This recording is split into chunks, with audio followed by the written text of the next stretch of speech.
کیا آپ بتا سکتے ہیں یہ لوگ کیا باتیں کر رہے ہیں؟ И Донецкие, и Луганские, и наши силы спецоперации. Es ist speciale Machten, die later die Kommando können. 我从小在这里生活，也在这里念书。 Ваш вопрос сразу скажу, никто кроме них. Sanbonani igama lami huhalala sibongo ngorash. يعني أولا هناك خلافات على أكثر من ملف.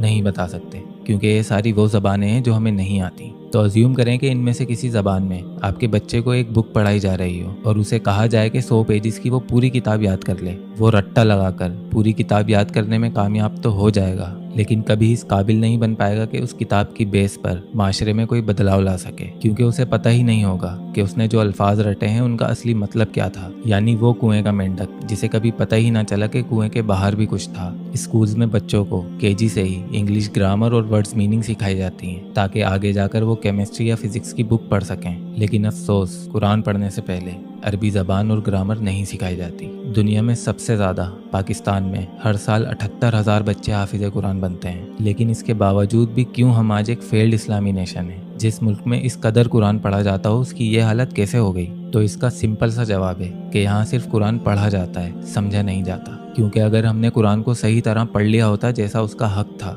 تو آج ہم فرقوں، زبانوں اور سیاسی پارٹیوں میں نہ بٹے ہوئے ہوتے، کیونکہ قرآن کا بنیادی کام ہی ہے انسان کے دماغ کو کھول دینا، اسے کنویں کے باہر کی زندگی کا تصور دینا، اسے احساس دلانا کہ اگر زندگی کا مطلب صرف خود کی ذات اور جنت کے خوابوں میں گم ہو کر رہنا تھا تو آس پاس دوسرے انسان پیدا ہی کیوں کیے جاتے؟ آپ کو کیا لگتا ہے اگر ہمارے ٹاپ پولیٹیشنز اور آرمی کے جرنیلوں نے قرآن کو صحیح طرح پڑھ لیا ہوتا تو وہ اس طرح دوسروں کا حق مار کر اپنے اثاثے بنانے میں زندگی برباد کرتے؟ قرآن کا سب سے بڑا معجزہ ہی یہ ہے کہ یہ ہر انسانی دماغ کے کمپیٹیبل ہے، چاہے اسے 10 سال کا بچہ پڑھے یا 70 سال کا بوڑھا، کوئی مسلم پڑھے یا نان مسلم، ڈاکٹر پڑھے یا ڈاکو، سائنٹسٹ پڑھے یا حلوائی، اس میں سب کے لیے اس کی عقل کے مطابق خیر ہے۔ قرآن انسانی دماغ کو کھول کر رکھ دیتا ہے۔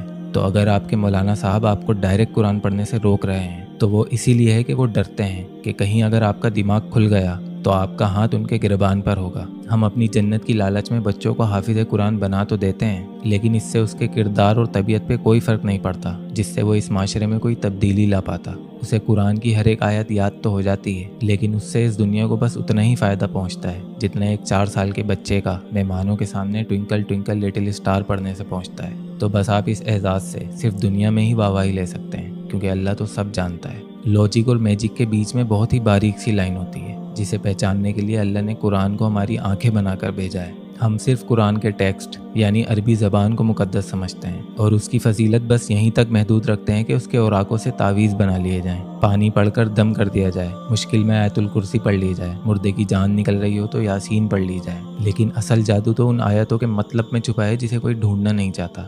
تو جس کتاب کی بیس پر ہمارے پورے دین کی بنیاد ٹکی ہے آپ کو اس کا ہی علم نہیں، تو آپ پھر کسی بھی علامہ مولانا کے پیچھے بیٹھ کر کہانیاں سن کر واہواہی کرتے رہیں، اپنے فرقوں کے بچاؤ میں ایک دوسرے کو ماں بہن کی گندی گندی گالیاں دیتے رہیں، یا اپنی امیجنیشن میں خود کو جنتی اور باقیوں کو دوزخی سمجھتے رہیں۔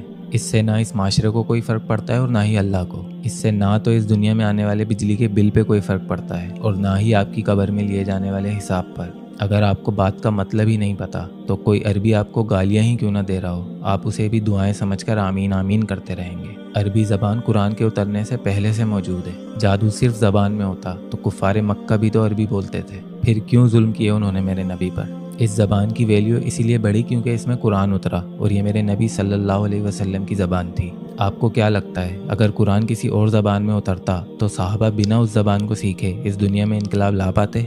نہیں، آپ صلی اللہ علیہ وسلم پہلے ان کو وہ زبان سکھاتے اور پھر قرآن سکھاتے۔ تو ویلیو عربی زبان کی نہیں بلکہ اس زبان میں اترے قرآن کے الفاظوں کے مطلب کی ہے، جس میں کائنات کے وہ راز چھپے ہیں جنہیں ڈیکوڈ کر کر نان مسلمز آج ترقی کر رہے ہیں، اور ہم اپنے بچوں کو زور زبردستی ڈنڈے کے زور پر حافظ قرآن بنوا کر اپنی جنت سیدھی کرنے میں لگے ہوئے ہیں۔ کسی عام کتاب کو بھی آپ بنا مطلب کے رٹا لگا کر پڑھیں تو دنیا آپ کو بے وقوف کہے گی۔ تو ہم تو تاریخ انسانیت کے سب سے قیمتی اور نایاب لٹریچر کے ساتھ ایسا کر رہے ہیں، تو کیا اصل گستاخ رسول ہم خود نہیں ہیں؟